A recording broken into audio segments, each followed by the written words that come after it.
¿Qué tal, amigos y buscadores de la verdad? Bienvenidos a una nueva emisión de El Verbo. Antes que nada, quiero agradecer a las miles de personas que han visitado la nueva página oficial del Verbo, elverbo.org. Y si aún no lo has hecho, no olvides visitarla. Allí encontrarás todos los videos del Verbo, podcast y artículos de lectura exclusivos para los buscadores de la verdad. La Iglesia Católica tiene predominancia sobre el mundo, y eso no es nuevo saberlo, ya que desde sus inicios se dijeron ser la iglesia elegida por Jesucristo, fundada por él mismo y proseguida por el apóstol Pedro, a quien de hecho consideran como el primer papa. De ahí surgieron las corrientes evangélicas como las bautistas, pentecostales, presbiterianos, etc. Y es bien sabido que católicos y evangélicos siempre se encuentran en acalorados enfrentamientos cuando se trata de temas de fe. Esto porque ambos creen tener la razón y ser poseedores de la verdad absoluta. Los católicos consideran a los evangélicos como los hermanos apartados. Pero existe otra bifurcación del catolicismo de la que poco se habla, poco se conoce, pero que es tan importante y casi tan numerosa como la católica. Estoy hablando del cristianismo ortodoxo, el hermano incómodo del catolicismo. La Iglesia Ortodoxa o la Iglesia de Oriente es una de las vertientes de congregación de creyentes del cristianismo. Nace de la separación definitiva de la Iglesia Católica en 1504, bajo un movimiento que se conoció como el cisma, o sea, la división. Antes del cisma, todas las iglesias cristianas estaban bajo la jurisdicción de Roma. El nombre ortodoxo significa creencia recta. Curiosamente, los cristianos ortodoxos dicen mantener el credo original sin las deformaciones que la Iglesia Católica introdujo. La Iglesia Cristiana Ortodoxa es la segunda más numerosa después de la católica. En el mundo existen poco más de 260 millones de cristianos ortodoxos. En la actualidad, el cristianismo ortodoxo es la religión predominante en países como Bielorrusia, Bulgaria, Chipre, Grecia, Rumania, Rusia y otros más. Pero asimismo, existen comunidades ortodoxas importantes en países como Alemania, Argentina, Canadá, Chile, Colombia, México, España y algunos otros. Al igual que los católicos y evangélicos, los ortodoxos creen en la salvación de las almas a través de Jesucristo, Hijo de Dios. Algunas de sus diferencias importantes son las siguientes. Para la Iglesia Católica, el Espíritu Santo procede del Padre y del Hijo, formando una unidad. La Iglesia Ortodoxa, en cambio, cree que el Espíritu Santo procede únicamente del Padre, aunque también creen en la Trinidad. La Iglesia Católica proclamó el dogma del purgatorio, que es un lugar en donde habitan las almas después de la muerte, destinadas al cielo, pero que aún no están listas para ello. En la creencia ortodoxa no existe el purgatorio, y de hecho, en los últimos años, las autoridades católicas declararon que el purgatorio ya no está vigente, y que es incorrecto creer en él. Sin embargo, aún existen muchos clérigos que defienden bravamente su existencia. Los ortodoxos hacen la señal de la cruz de derecha a izquierda y los católicos de izquierda a derecha. Los católicos consideran a los ortodoxos como cismáticos. Por otro lado, los ortodoxos consideran a los católicos como disidentes, pero otro grupo más considera a los católicos como herejes. Católicos y ortodoxos realizan el rito del bautismo a los bebés, solo que los católicos lo realizan por aspersión, mientras los ortodoxos sumergen al bebé en una pila con agua, o sea, por inmersión. Para los católicos, el rito de la confesión de los pecados se hace en un lugar privado frente al sacerdote. En la ortodoxia, la confesión se hace frente al atril, en conjunto con los demás feligreses. En la creencia católica, los curas no pueden estar casados, llevan a cabo la práctica del celibato, pero por otro lado, los ortodoxos pueden ser sacerdotes estando casados y con familia. De hecho, entre ellos existe el dicho de que si un sacerdote ortodoxo puede mantener a su familia, puede también mantener una parroquia. Los únicos que no pueden estar casados son los que ejercen el cargo de obispo. Esto porque consideran que dicho puesto requiere el 100% de su tiempo y dedicación, por lo que descuidaría sus obligaciones como esposo y padre de familia. El clero católico, como regla, no usa barba, mientras el clero ortodoxo principalmente sí la usa. Con respecto a las autoridades, en el catolicismo hay una noción de la supremacía de la autoridad eclesiástica sobre lo secular. ya que estos dicen que el Estado procede de Dios y por lo tanto el Estado debe obedecer. En la ortodoxia, en cambio, existe el concepto de una sinfonía de autoridades espirituales y seculares. En el catolicismo están siempre en desacuerdo y en lucha contra cualquier tipo de anticonceptivo. La ortodoxia, por su parte, reconoce la oportunidad de usar anticonceptivos siempre y cuando no tengan efectos abortivos. Para el rito de la comunión, los católicos utilizan obleas, mientras los ortodoxos emplean trocitos de pan auténtico, remojado en un poco de vino.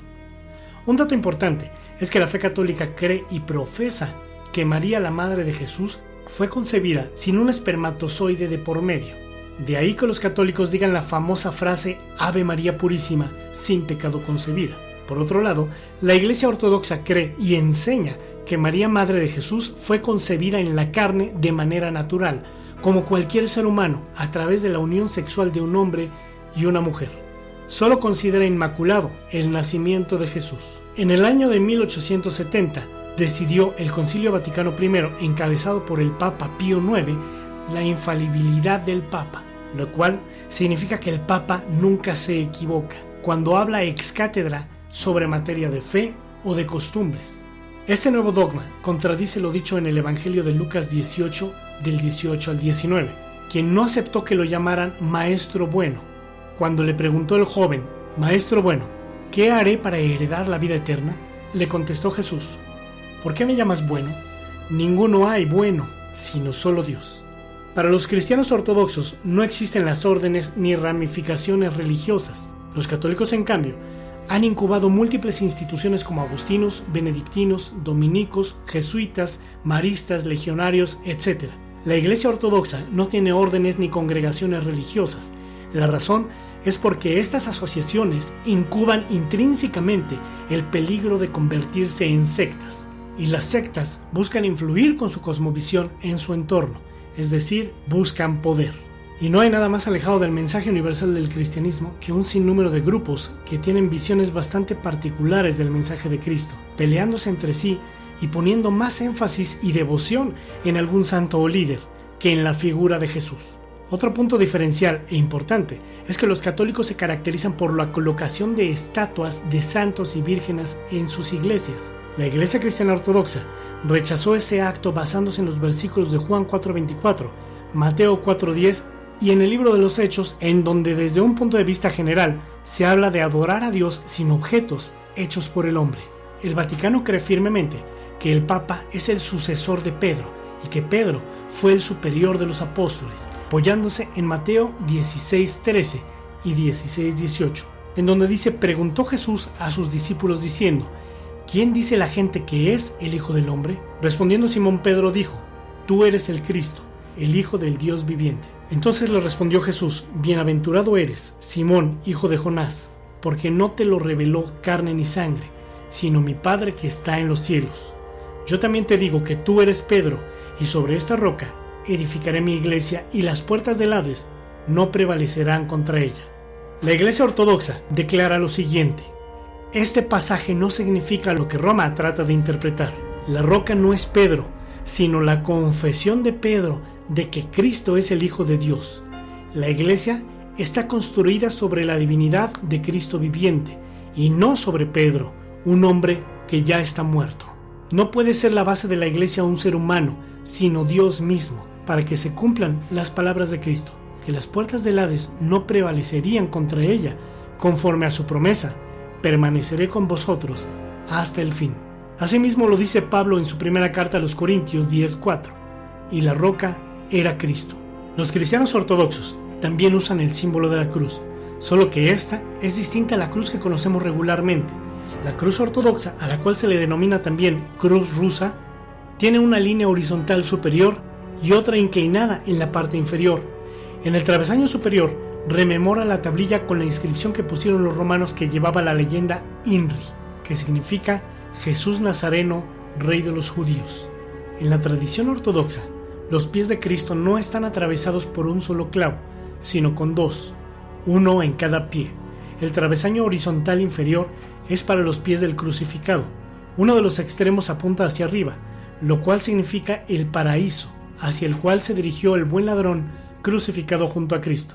El otro extremo se dirige hacia abajo, apuntando hacia el infierno, lugar destinado al otro ladrón que no se arrepintió. Muchas veces, debajo de la cruz puede verse la imagen de una calavera. Es la cabeza de Adán, el cual, según la tradición, había sido sepultado en el Gólgota, bajo el lugar donde después fue crucificado Cristo. En la hendidura de la roca, bajo la cruz, cae sobre la cabeza de Adán una gota de sangre de Cristo. Se le devuelve así la vida a Adán, al hombre y a la humanidad.